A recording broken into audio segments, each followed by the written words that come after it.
అనకాపల్లి జిల్లా విజయరామరాజుపేట వద్ద రైల్వే వంతెనను భారీ వాహనం ఢీకొట్టడంతో ట్రాక్ దెబ్బతింది. ఈ మార్గంలో ప్రయాణించే రైళ్ల రాకపోకలు నిలిచిపోయాయి. మరిన్ని వివరాలు మా ప్రతినిధి పవన్ అందిస్తారు. పవన్, ట్రాక్ ఎప్పటిలోగా పునరుద్ధరించే అవకాశం ఉంది?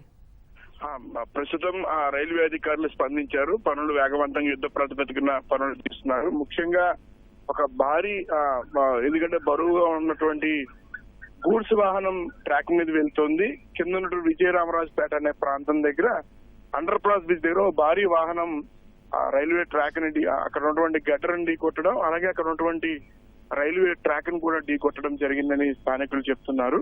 అయితే ఈ ప్రభావంతో గూడ్స్ రైలు నిలిచిపోయింది. ముఖ్యంగా ఈ మొత్తం పరిణామాల వల్ల విశాఖపట్నం రావాల్సినటువంటి, విజయవాడ నుంచి విశాఖపట్నం రావాల్సినటువంటి గోదావరి ఎక్స్ప్రెస్ అలాగే విశాఖ ఎక్స్ప్రెస్ ఈ రెండు కూడా కసింకోట స్టేషన్ పరిసర ప్రాంతంలో నిలిపివేశారు. మరోవైపు మహబూబ్ నగర్ విశాఖపట్నం ఎక్స్ప్రెస్ కూడా యలమంచిలి స్టేషన్ లో నిలిపివేశారు. ఇంకా చాలా రైళ్లు రావాల్సి ఉంది. ఎందుకంటే చాలా రద్దీ అయినటువంటి సమయం.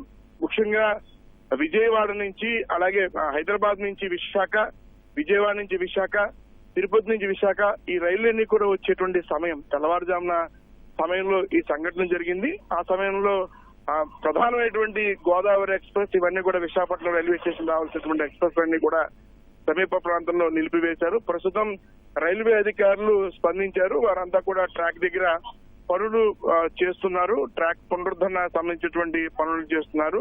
అయితే రెండవ ట్రాక్ మీద పంపించేటువంటి ప్రయత్నం చేస్తున్నారు. కానీ కొంత రైళ్ల రాకపోకలకు అంటే రైళ్ల నడిచేటువంటి సమయానికి అంతరాయంగా ఈ సంఘటన నిలిచింది. ప్రస్తుతం అయితే అధికారులు ట్రాక్ సంబంధించినటువంటి పునరుద్ధరణ పనులు చేస్తున్నారు. ముఖ్యంగా చాలా అంటే బరువుగా ఉన్నటువంటి సరుకుతో వెళ్తున్నటువంటి గూడ్స్ రైలు కూడా ట్రాక్ మీద నిలిచిపోయి ఉంది.